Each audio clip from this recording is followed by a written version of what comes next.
Hey guys, Lodicus here with a full completion walkthrough for Garlic. This released on the 7th of July 2023, was developed by Sylph and published by Ratalaika Games. It can be found in both the Xbox and PlayStation stores for quite a hefty $14.99, but can be expected to have a 20% discount during launch week.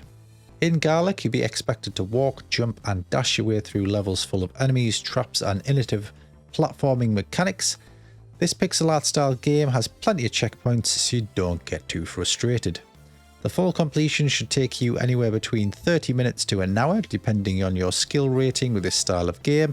It personally took me 30 minutes on the button. There's a total of 11 achievements or trophies to earn. The last one that should pop should be for reaching level 210, which is 20 levels into the game. During this time you should have collected the 150 coins you need. Just ensure you pick up as many coins as you can. It's fine to leave some of the awkward coins behind that you're struggling to pick up. Just before the second boss encounter, you should find an arcade machine. It'll cost you 5 coins to play each time, but you'll make a bucket load of coins from it. The controls in Garlic are pretty simplistic.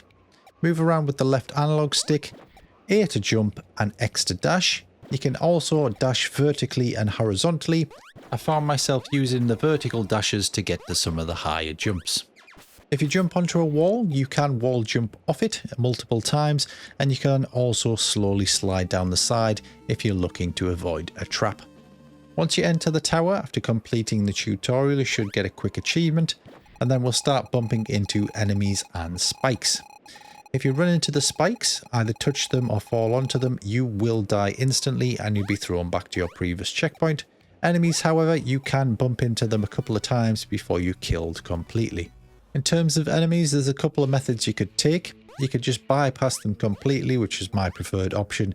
You can also jump on their heads to stun them, or if you want to kill them outright, you can just press X to do a dash, and that should kill the enemy. There is 2 boss encounters. The first one's some sort of large white slime.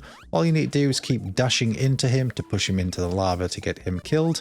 And then a little later on in Act 2, you will run into a rat. You just need to outrun the rat without dying to the traps or the enemies. A little later on, in between Act 1 and 2, there is a walking simulator type minigame. All you need to do is walk along and kick the cans. Just avoid the dog poo and the cigarettes and you should be able to do the minigame pretty straightforwardly. Again, as I mentioned at the start of the game, just ensure you do the arcade machine to earn some additional coins in the middle of Act 2, and you should get out the other side with a full completion, hopefully between half an hour to an hour. The game's pretty linear, so I don't feel it's necessary for me to narrate through the whole video. I will, however, pop a couple of timestamps in the description below to points of interest, such as the bosses and the arcade machine. If you found this guide useful, as always, drop it a like. If you want to see more content from myself, please do subscribe.